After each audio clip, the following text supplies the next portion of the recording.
जहां ईपीएफओ ने दिवाली से पहले कर्मचारियों को बड़ा गिफ्ट दिया है।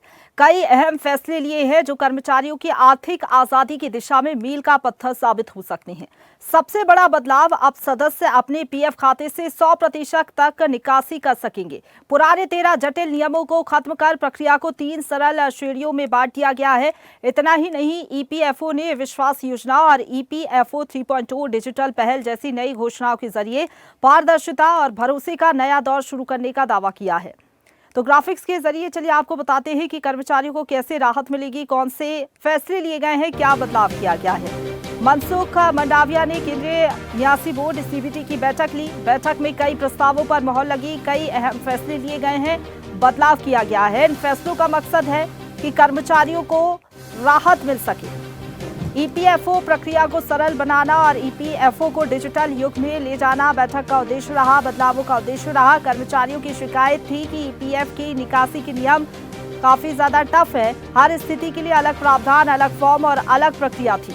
13 अलग अलग प्रावधानों को मिलाकर अब नियम बदल दिया गया है और कर्मचारियों को इससे राहत होगी। अब सदस्य एक ही प्रक्रिया से आंशिक निकासी कर सकेंगे। पहले ऐसे नहीं होता था, लेकिन अब बैठक में जो बदलाव हुए हैं, जो 3 कैटेगरी सेट की गई है, उसके तहत अब कर्मचारियों को फायदा होगा। 13 अलग अलग प्रावधानों को मिलाकर नियम को बदल दिया गया है।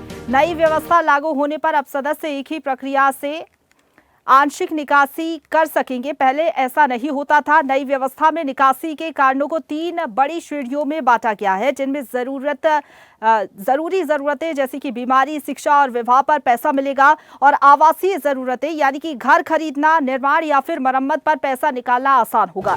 साथ ही अब विशेष परिस्थितियां जैसे कि अलग से इनके लिए कारण बताने की आवश्यकता नहीं होगी। इससे कई दावे जो पहले कारण अस्पष्ट बताकर अस्वीकार कर दिए जाते थे, अब आसानी से मंजूर हो सकेंगे।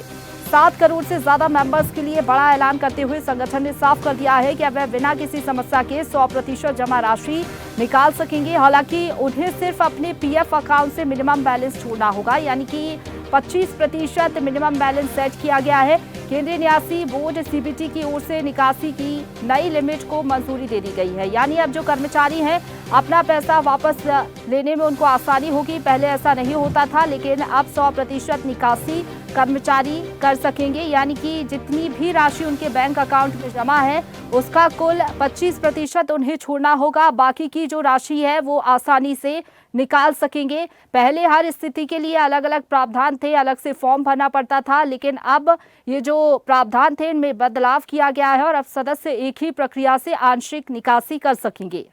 ताजा खबरों के लिए लाइक, फॉलो और YouTube पर सब्सक्राइब कर बेल आइकन दबाएं। साथ ही ताजा अपडेट्स के लिए swedeshlive.com पर विजिट करें।